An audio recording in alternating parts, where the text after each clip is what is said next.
Selection academy के online class में आपका स्वागत है। मैं पवन बैस।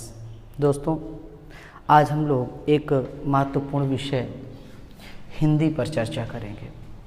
हिंदी में अगर हम आपको बताएं तो हिंदी में एक ऐसा टॉपिक है जहां से 2 नंबर 3 नंबर जितने भी एग्ज़ाम होते हैं वहाँ फिक्स होते हैं। उसी टॉपिक को आज हम पढ़ेंगे।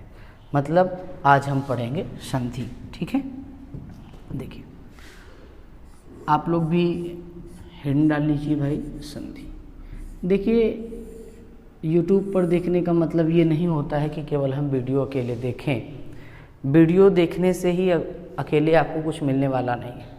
आप सीधे सीधे कॉपी पेन भी हाथ में रखिए और जो भी बताया जाए उसको समझिए और लिखिए, और फिर बाद में जा कर के उसका मनन करिए, किताब खोलिए, तब जा कर के आपका वो कॉन्सेप्ट क्लियर होगा। ठीक है, तो चलिए फिर हम शुरू करते हैं। संधि। बात आती है कि संधि क्या है। देखिए संधि के अगर हम शाब्दिक अर्थ की बात करें तो इसका शाब्दिक अर्थ होता है जोड़, या आप यह कह सकते हैं कि इसका शाब्दिक अर्थ होता है योग। अब बात आई कि जोड़ और योग करेंगे किस में, जोड़ किस में होगा। भाई अगर हम जोड़ की बात करें तो हमारे शरीर के कंधे से हाथ भी जुड़ा है, यहाँ पर भी एक जोड़ है। अगर हम बात करें अपने इस कलाई की बात करें तो ये कलाई भी जुड़ी हुई यहाँ से, तो यहाँ पर भी एक जोड़ है। तो हम जोड़ यहाँ पर किसका जोड़ है, तो यहाँ पर जो जोड़ हम पढ़ेंगे वो पढ़ेंगे वर्णों का जोड़, अर्थात अक्षरों का जोड़।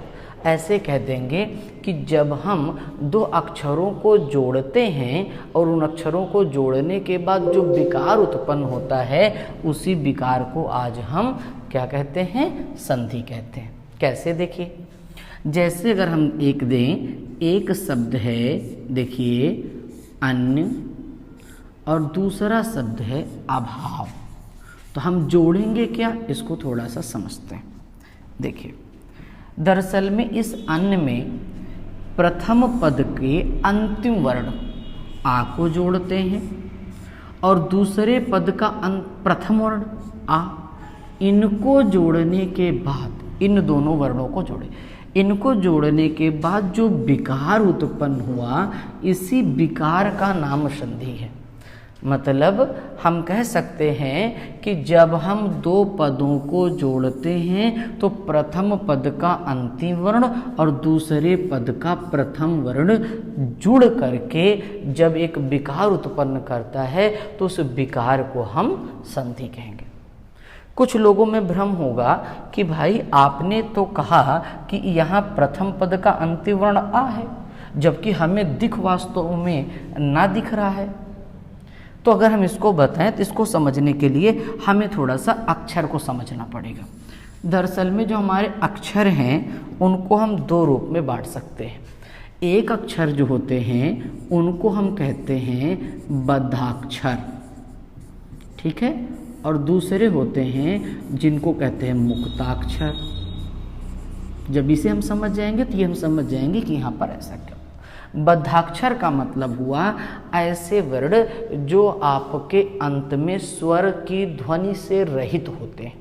जैसे अगर हमें कहना हो तो हमने कहा आप, देखिए जब हमने कहा आप तो इस आप में हमने आ नहीं कहा, आप पापे वर्ण रोक लिया, आ की ध्वनि नहीं आई। जैसे हम कह रहे हैं दिक,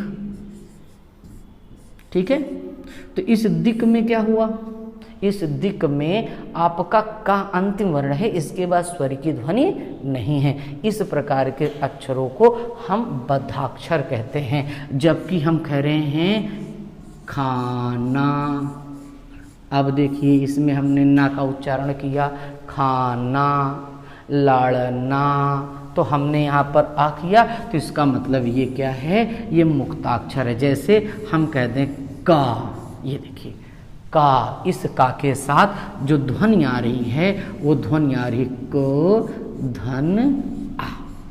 ठीक है, तो अब आपको समझ में आया होगा कि अन्ना भाव की अगर मैं बात करता तो इस अन्ना भाव में अंतिम वर्ण आपका आ क्यों आया। तो यही अंतिम वर्ण, ये दो वर्णों का जब योग हुआ तो इससे क्या बना आपका संधि बनी। ठीक है, चलिए अब बात आती है कि आपकी जो संधि है, इस संधि के भाई भेद कितने होते हैं। तो अगर हम संधि के भेद बात करें तो संधि के 3 भेद होते हैं। नंबर 1 जिसको हम कहते हैं स्वर संधि, नंबर 2 अगर हम बात करें तो इसको हम कहते हैं व्यंजन संधि,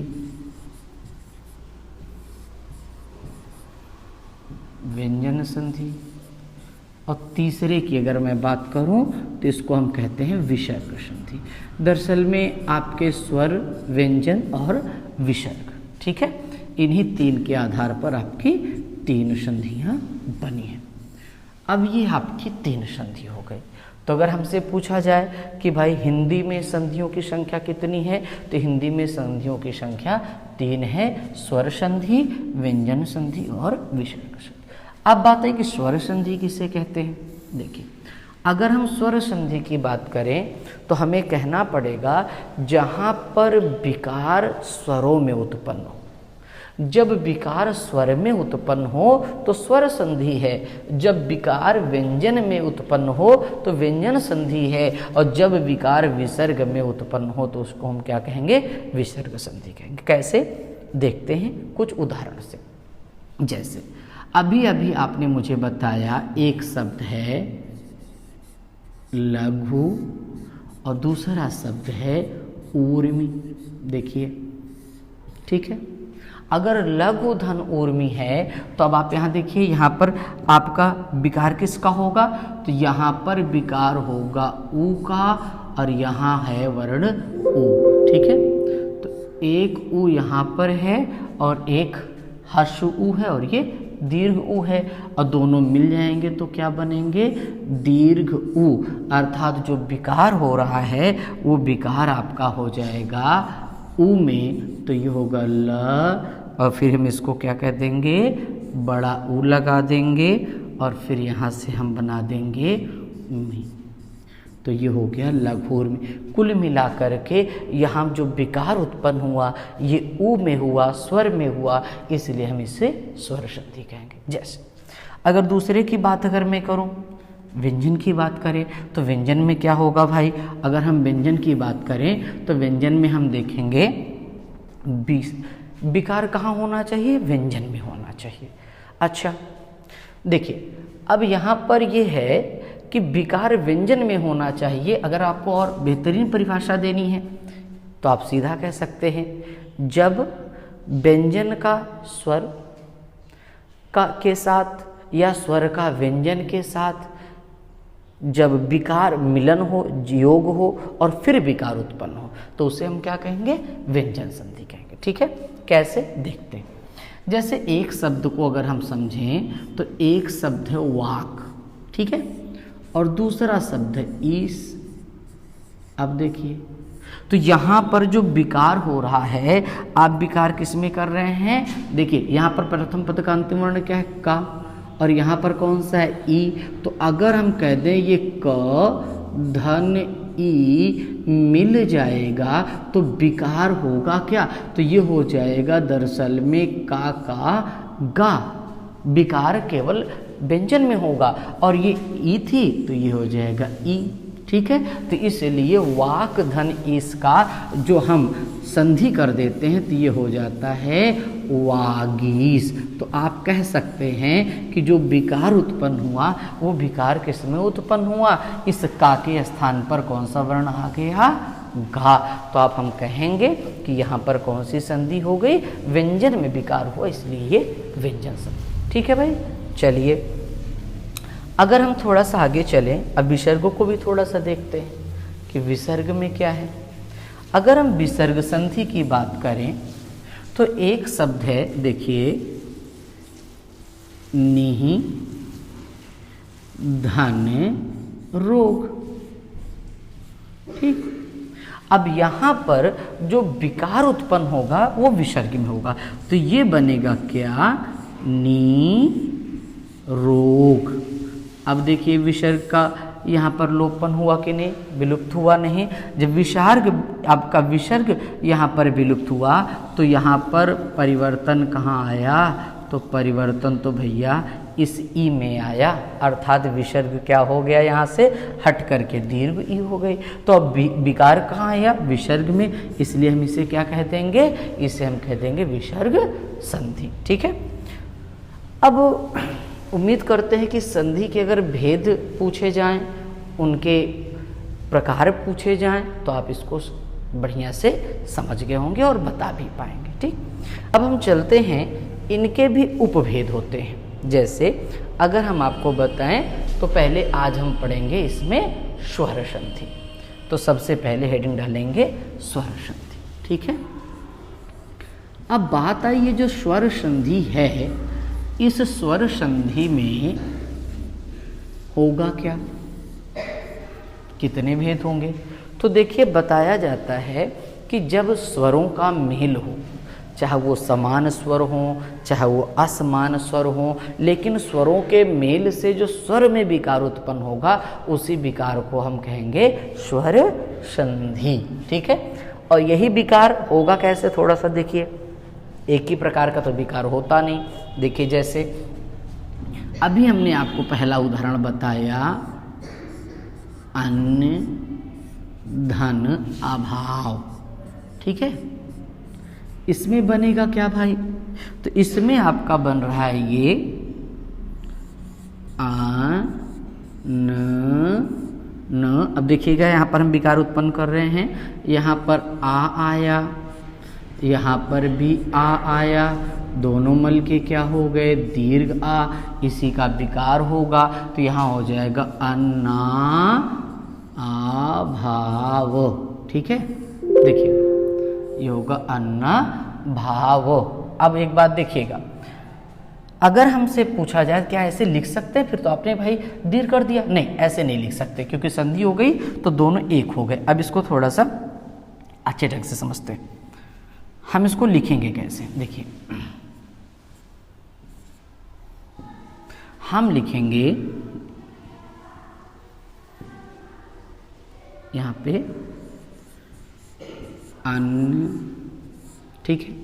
अब दीर्घ हो गया है तो इसको लिखेंगे आ, फिर हम वही मूल वर्ण लिख देंगे भाव। ठीक है। लेकिन आपको एक बात का ज्ञान होगा कि जो स्वर है, स्वरों को जब व्यंजन के साथ लिखा जाता है तो स्वर अपने मूल अवस्था में नहीं लिखे जाते, अपने प्रतीकात्मक रूप में लिखे जाते हैं। और जब ये अपने प्रतीकात्मक रूप में लिखे जाते हैं तो इसी प्रतीकात्मक रूप को ही आज हम मात्रा कहते हैं। ठीक है।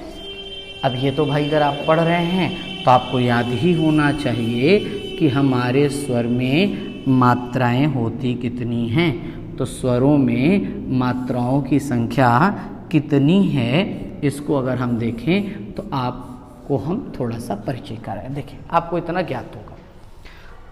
देखिए अगर हम बताएं स्वरों की बात, तो स्वर तो आपके 11 होते हैं, लेकिन जो मात्राएं होती हैं उनकी संख्या 10 होती है। आप ऐसे कह सकते हैं स्वर कितने हैं, स्वर कुल मिलाकर भाई 11 होते हैं। अच्छा मात्राएं कितनी है भाई, अगर हम मात्रा की बात करते हैं तो मात्राओं की संख्या 10 है।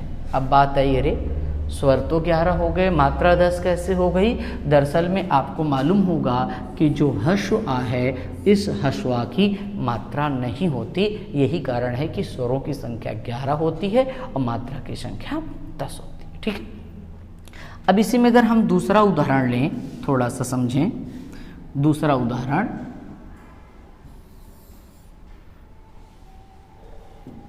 देखिए जैसे हम एक उदाहरण ले रहे हैं, एक धन एक। अब देखिएगा यहाँ पर क्या आया, यहाँ पर है जो वर्ण है, यहाँ अंतिम वर्ण है आ और यहाँ अंतिम वर्ण है ए। अब ये बनेगा क्या, विकार क्या होगा, तो विकार हो जाएगा ए। तो अब इसको हम लिखेंगे क्या, तो इसको हम जब लिखेंगे तो हम लिखेंगे एक। ठीक है। अब ध्यान रखिए इसमें विकार हुआ तो ये ए, इसका प्रतीकात्मक रूप क्या होता है, ये होता है ना, तो इसका प्रतीकात्मक रूप लगा करके हमने लिख दिया 1 धन 1 बराबर 1 1। अर्थात आप कह सकते हैं अब कि इसमें जो विकार उत्पन्न हुआ यहीं पर विकार हुआ, स्वर में विकार हुआ। ठीक है, तो अब देखिए विकार यहाँ पर आ में हो रहा है, यहाँ ए हो रहा है, स्वरों के अलग अलग मेल हो रहे हैं। तो इसी को स्पष्ट करने के लिए हमारे स्वर संधि में कुल 5 भेद बताए गए। देखिए हम हिंदी पढ़ रहे हैं तो जो भी भेद होंगे वो सब हिंदी के उदाहरण से ही समझा जाएगा, हम संस्कृत नहीं पढ़ रहे हैं। संस्कृत के संधि और हिंदी के संधि में अंतर क्या है? संस्कृत के संधि में और हिंदी के संधि में मूल अंतर ये है कि संस्कृत वास्तव में आपके तत्सम है, या ऐसे कह लीजिए कि वो जब से बनी वैसे ही जैसे उसकी उत्पत्ति हुई आज तक उसमें कोई विकार नहीं हुआ। लेकिन हिंदी में बहुत सारे विकार आए, इसमें तद्भव शब्दों का समागम है, इसलिए हिंदी के संधि में हम तद्भव शब्दों का प्रयोग करते हैं, उनकी संधि करते हैं। जबकि संस्कृत की बात करें तो तत्सम शब्दों की संस्कृत की हम संधि करते हैं। ये स्पष्ट होना चाहिए। ठीक है भाई, चलिए अब अगर हम थोड़ा सा इनके भेद की बात करें तो भेद में हम थोड़ा सा देखेंगे इनके भेद कितने हुए स्वर संधि के। ठीक, तो स्वर संधि के इसी आधार पर हम भेद लेंगे तो भेद आपके 5 हो जाएंगे। कौन कौन से हो जाएंगे? देखिए क्रम का बहुत बड़ा महत्व है इसमें। क्रम पढ़ेंगे तो आप जब ट्रिक से सीखना चाहेंगे आसानी से तो बहुत जल्दी आ जाएगा, और बाकी तो नियम आपके हैं ही। हम आपको ट्रिक भी बताएंगे कि अगर हमें आवश्यकता हो और हम एग्ज़ाम में मान लीजिए कंफ्यूज हो रहे हैं, भूल रहे हैं, तब क्या करेंगे? तब हम बहुत बेहतरीन ढंग से ट्रिक का प्रयोग करके संधि को ज्ञात कर सकते हैं। ठीक है, चलिए पहली संधि कौन है? तो देखिए पहली संधि है दीर्घ स्वर संधि। ऐसा नहीं है बिना आप जो भी मन में आया आपने क्रम लगाया नहीं लगाया, जो मन में आया वो कर दिया, ऐसा नहीं होता, क्रम से ही होता है। ठीक है, और क्रम का बड़ा महत्व भी हम आपको दिखाएंगे। स्वर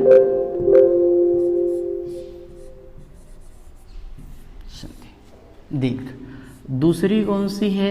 दीर्घ के बाद आती है गुण स्वर संधि। ठीक है, तीसरे की बात करें तो आ जाती है वृद्धि।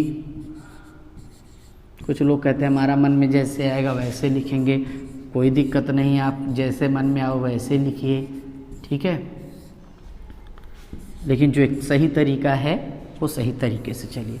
उसके बाद चौथी संधि की बात करें तो यण संधि है। यण, चाहे यण संधि लिखिए चाहे यण स्वर संधि लिखिए, कोई दिक्कत नहीं है। ठीक है, और अगर हम पांचवी की बात करें तो ये है आयादी संधि। ठीक है, आयादी स्वर संधि। अच्छा, अगर हम इनको अगर हम देखें दीर्घ के बाद गुण के बाद वृद्धि के बाद यण के बाद आयादी, तो हम कई बार ये सोचते हैं कि जिन्होंने इन्हें इसे बनाया उन्होंने ऐसा क्या किया इसमें कि इसको इसी आधार पर रखा। क्या कारण था कि इसको उन्होंने दूसरा आधार नहीं दिया? हमने ये समझने का प्रयास हम कर रहे हैं कि दीर्घ के बाद क्या कारण है कि गुण ही आती है, वृद्धि क्यों नहीं आती? उसका भी कारण है। देखिए कारण क्या है आप 1 मिनट में समझ जाएंगे। जब हम स्वर लिखते हैं आ, ई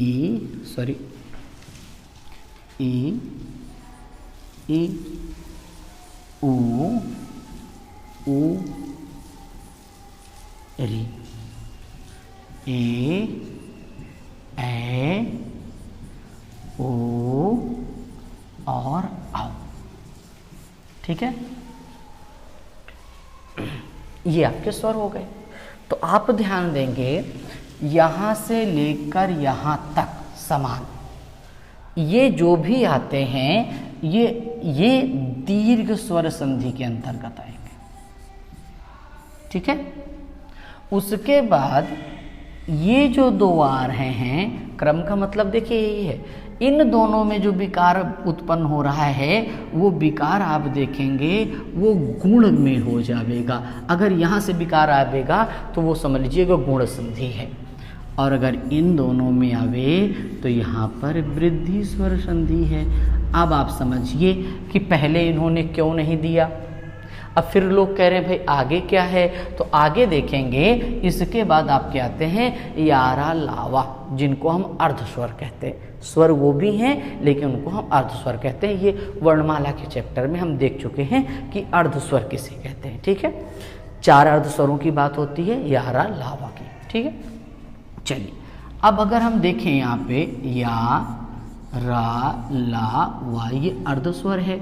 यहाँ पर विकार होगा तो ये हो जाएगी यण संधि। ठीक है, और अब देखिए अयादि, जैसे कि नाम से लग रहा है आए आए, देखें जो नाम है वही आए आए आओ आओ। अगर ये बिंदु आ रहे हैं ये 4, तो आप समझिए वो कौन सी संधि होगी, अयादि संधि होगी। ठीक है, देखिए अगर हम देखें ये कैसे है, इसको हम कैसे समझेंगे, ये जो ट्रिक है इसको कैसे यूज़ करेंगे, तो इस ट्रिक का प्रयोग हम अगले वीडियो में करेंगे। ठीक है, इसका जो प्रयोग है वो हम अगले वीडियो में करेंगे। अभी एक परिचय था, अगले वीडियो में हम आपको दीर्घ, गुण, वृद्धि, यण और अयादि संधि के बारे में बताएंगे। Okay, thank you.